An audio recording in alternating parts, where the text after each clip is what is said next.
नमस्कार। द देसी अड्डा पर आपका स्वागत है। मैं हूं राकेश तिवारी। देखिए, सारण जिले के माझी विधानसभा क्षेत्र में टिकट के लिए महासंग्राम छिड़ा है। जो महासंग्राम पहले छिड़ा था वो अब रुकने का भी नाम नहीं ले रहा।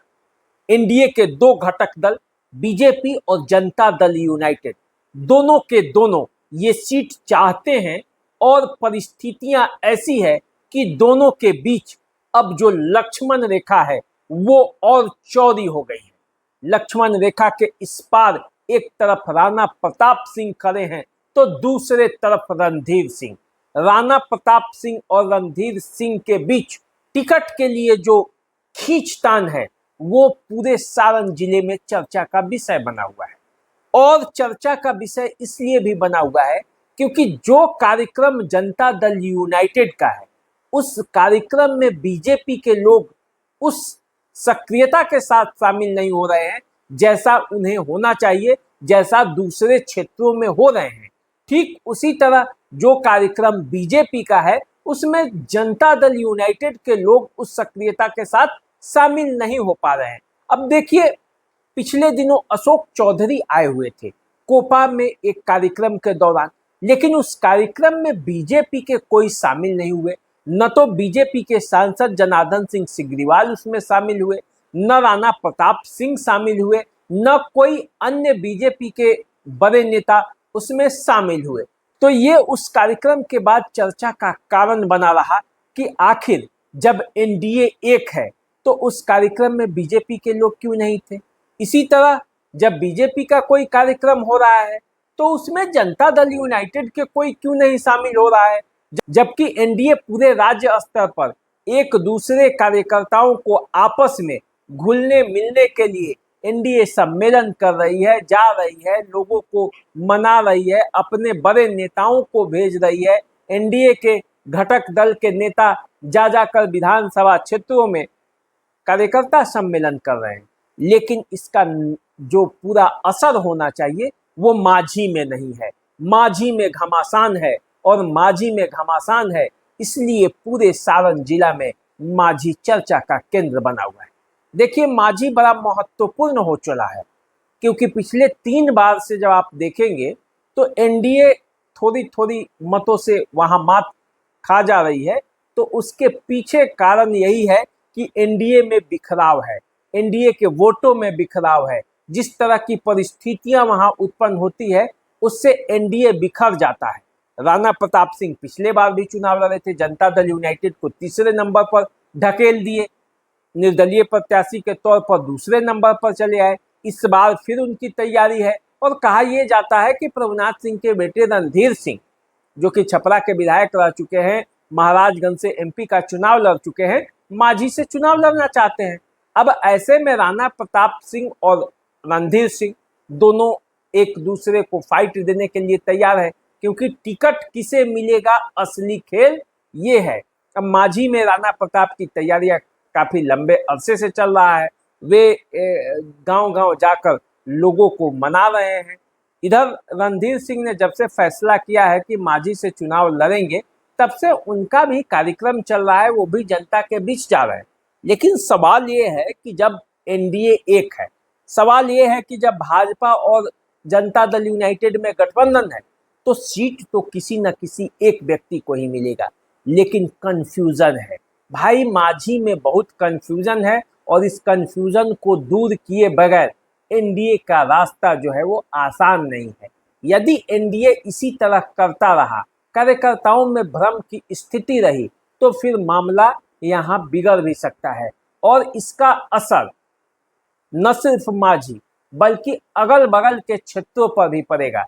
क्योंकि जिस तरह से यहाँ पे एक तो स्थानीय का मुद्दा राणा प्रताप सिंह उठा रहे हैं, वहीं दूसरी तरफ प्रभुनाथ सिंह के जो समर्थक हैं वो ये कह रहे हैं कि ये भाई प्रभुनाथ सिंह का इलाका का ही ये विधानसभा क्षेत्र है, तो इसलिए यहाँ से रणधीर सिंह का वाजिब बनता है। तो यदि इस तरह का घमासान माझी में एनडीए के कार्यकर्ता आपस में कर रहे हैं तो इसका असर तो आप समझते हैं ना क्या होने वाला है। क्योंकि सत्येंद्र यादव की तैयारी जिस तरह से है, महागठबंधन की तैयारी जिस तरह से इस जिले में है, वो एनडीए को कहीं न कहीं से चुनौती दे रहा है। देखिए पिछले चुनाव में भी 10 सीटों में से महागठबंधन ने बढ़त ले लिया था। क्यों? क्योंकि एनडीए के वोटों में बिखराव था, मांझी में बिखराव था, एकमा में बिखराव था, इसी तरह से आप देखिएगा तो बनियापुर में भी बिखराव था, परसा में बिखराव था।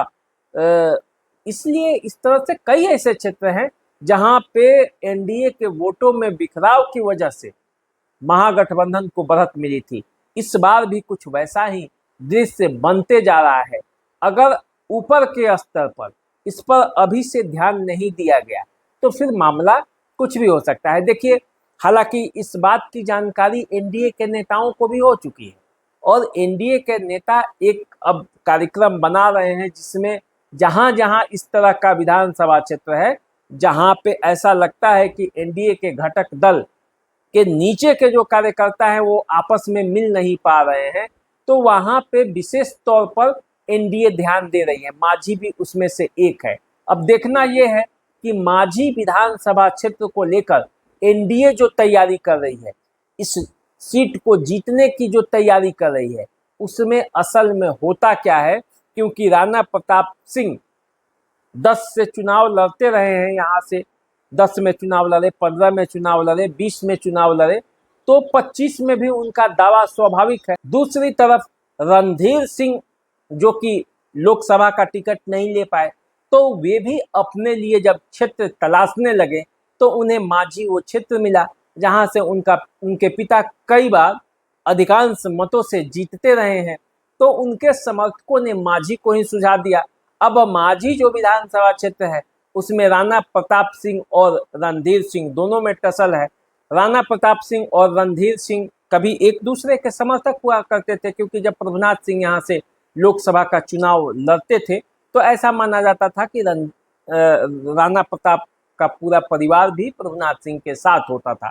तो ऐसे में जो दोनों एक थे, अब विधानसभा चुनाव में एक दूसरे के खिलाफ यदि उतरेंगे तो मांझी में क्या होगा आप अच्छा से समझ सकते हैं। ये आपसी ही लड़ाई है और इस आपसी लड़ाई के खींचतान में मांझी का चुनावी समीकरण कहीं बिगड़ न जाए, एनडीए के लिहाज से यदि देखें तो कुछ कह नहीं सकते।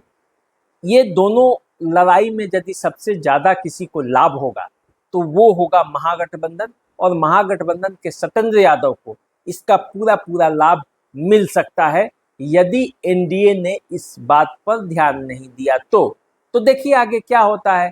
मांझी का जो चुनावी समीकरण है क्या कुछ नया करता है या फिर 2020 की तरह जनता दल यूनाइटेड और जो बीजेपी के मतलब परंपरागत वोटर हैं वो आपस में ही टकराते हैं और फिर मामला इधर का उधर हो जाता है। देखिए क्या होता है। तो आप हमारे साथ बने रहिए, देखते रहिए द देशी अड्डा।